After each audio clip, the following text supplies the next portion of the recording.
Good evening, President Fever, Vice President Charlson, MEA-MFT members, staff, and friends. Thank you all for being here, and I wish circumstances allowed me to share this great occasion with you in person. First, I want to express my deep appreciation for this honor. To be placed in the same company of greats like Pat Williams, John Board, and the other Hall of Famers is a tremendous honor. For those of you who don't know me, I'm Nancy Keenan. I was born and raised in Anaconda and taught special education at Lincoln School. I'm also a former state representative and for 12 years had the honor to serve the people of Montana as your superintendent of schools. And while I've worn a number of different hats over the course of my career, two core values have informed my life: education and the union movement. I grew up in a union household. My dad was a boilermaker at the smelter and my mom was a union clerk. I got my first union card when I was 16, working at the state hospital. I worked my way through college shoveling ore at the smelter. And when I returned to Anaconda to teach, I became a member of the old Anaconda Teachers Union, AFL-CIO. Now, for those of you born after 1980, let me digress for just a moment to give you a brief history lesson on Montana teacher unions. Back in the day, the Montana Federation of Teachers and the Montana Education Association were two very different organizations. Given that most of the MFT members were located in Butte and Anaconda, we reflected the culture of our communities. We might not have been overly concerned with training and professional development, but by God, we knew when it was time to strike.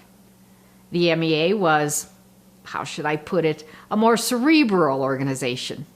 There was a great deal more emphasis placed on continuing education and making sure teachers had the skills they needed to ensure every child succeeded in the classroom. Two teachers' unions, both top-notch, and both with a proud history of advocating for students and teachers. As a state representative and later state superintendent, I came to know and appreciate my good friend and our president, Eric Fever. It is impossible to overstate my regard for Eric. Not only does he carry the passion for education and public service that can only come from the heart of a born educator, he is also a champion for social justice. Mind you, not that Eric and I haven't had locked horns in the past. When a Vietnam vet from Oklahoma and a smelterman's kid from Goosetown disagree on the issue, Katie barred the door, because the sparks and the fur will fly. Now, I've fought with governors, senators, and presidents of the United States. But let me tell you, there's only one Eric Fever. But even in our disagreements, I've always had great respect and admiration for Eric. I believe that's because, in many ways, we are two sides of the same coin. The same can be said about our union, MEA-MFT. The genius of MEA-MFT and its founders, Eric and the late Jim McGarvey, was that they understood the particular strengths of each group and how, by joining together, they could complement and bolster one another. They also both understood the fundamental, indisputable fact that public education is the greatest engine of social mobility in the history of this country, and that our democracy cannot survive without it.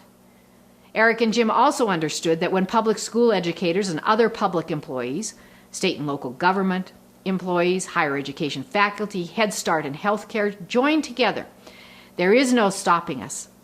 I'm proud that MEA-MFT was one of the first state affiliates to merge. I wish other states could be as visionary, but I'm proud Montana was one of the first. I'm proud that my union, and yours, MEA-MFT, was taking the lead in fighting for working families, children, the middle class, and everything that makes Montana our home. Thank you again for this great honor. Please enjoy your evening. By the way, I'm currently executive director of the Montana Democratic Party, and you damn well better vote Democratic. All of our rights and benefits working families enjoy today were not easily gained. They had to be won. Democrats have always stood with union families. Now please, stand with us in November. Thank you.